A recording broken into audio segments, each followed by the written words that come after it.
तर आपण आज क्वेश्चन नंबर 31 सॉल्व करणार आहे. तर क्वेश्चन नंबर 31 दिलेला आहे. A glass tube of uniform cross section is connected to tap with rubber tube. तर रबर ट्यूबने काय करायचं आपल्याला, एक टॅपला आपल्याला ग्लास ट्यूब कनेक्ट करायचं आहे. The tap is open slowly. सुरुवातीला काय करायचं, टॅप स्लोली ओपन करायचं. Initially the flow of water in the tube is streamline. तो जो फ्लो ऑफ वॉटर आहे तो कसा राहील, तर streamline. The speed of flow of water to convert it into turbulent is. तर असं कोणतं स्पीड असेल की त्या स्ट्रीमलाईनचं कन्वर्जन टर्बुलंटमध्ये होणार. मग त्या स्पीडला आपण काय म्हणत असतो, क्रिटिकल वेलॉसिटी. तर आपल्या क्रिटिकल वेलॉसिटी या ठिकाणी फाइंड करायचं आहे. गिवन दिलेलं आहे, radius of the tube is 1 centimetre. Eta means coefficient of viscosity 1 × 10⁻³ newton second per metre square. तो सेकंड थोडा मोठा पाहिजे होता. ओके. आर एन दिलेला आहे तुम्हाला, रेनॉल्ड्स नंबर, आणि हा रेनॉल्ड्स नंबर दिला आहे 2500 आणि डेन्सिटी ऑफ वॉटर 10⁻³ kg/m³. तर हा क्वेश्चन 2021ला आलेला होता.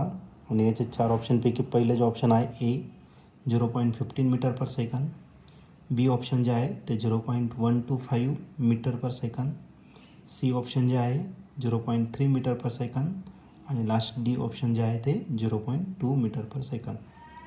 तर या 4 क्वेश्चनपैकी नेमकं कोणतं आन्सर आपल्या या क्वेश्चनचा असेल तर ते आपण चेक करूया आणि बघूया. तर या क्वेश्चनमध्ये आपल्याला एक ग्लास ट्यूब दिलेला आहे, त्याचा युनिफॉर्म क्रॉस सेक्शन आहे आणि तो एका टॅपला कनेक्ट करायचा आहे. आता टॅप आपण स्लोली ओपन करायचा आहे, जेणेकरून सुरुवातीचा जो स्पीड आहे, वॉटर जे फ्लो होणार आहे ते फ्लो स्ट्रीमलाईन राहील, म्हणजे कॉन्स्टंट फ्लो राहील. नंतर आपल्याला काय करायचं आहे, टॅपचा स्पीड म्हणजे फ्लो काय करायचं, वाढवायचं वॉटरचा, जेणेकरून या स्ट्रीमलाईनचं फ्लोचं कन्वर्जन कशामध्ये होणार, तर टर्बुलंटमध्ये होणार. ठीक आहे. तर या केसमध्ये तुम्हाला रेडियस दिलेली आहे त्या ट्यूबची, आणि ती रेडियस जी आहे ती किती, तर 1 सेंटीमीटर. रेडियस कशा डिपेंड करणार, तर लेटर आरने रिप्रेझेंट करणार, तो आहे 1 सेंटीमीटर. तर या सेंटीमीटरचं कन्वर्जन कशामध्ये करणार, मीटरमध्ये 10⁻² मीटर.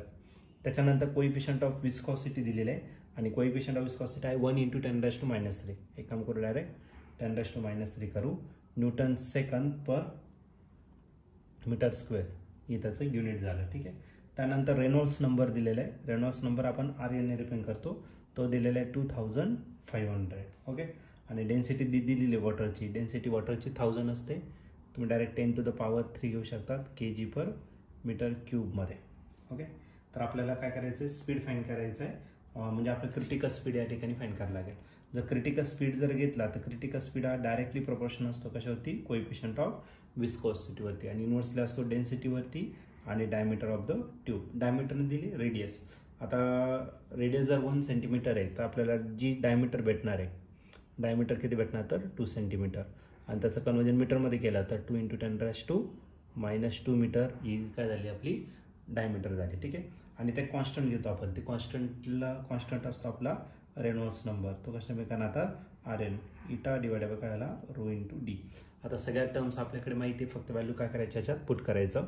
मग critical velocity VC is equal to what is Reynolds number, it is 2500.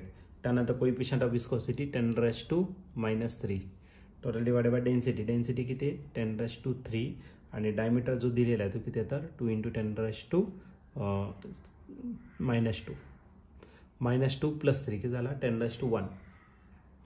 आणि 10⁻³ जर दिला इथं 1 2 3 पॉईंट शिफ्ट करता येईल, तर 2.5 डिवायडेड बाय 2 झाला, आणि हा 10⁻² किती 1 झाला, 10च झाला. ओके. -2 आणि हा 10⁻² + 3 म्हणजे 10च झाला. हा 10 जर वरती घेतला तर याचा आन्सर येईल तुमचं 0.25. त्याला डिवाइड करायचं कशाने, 2ने.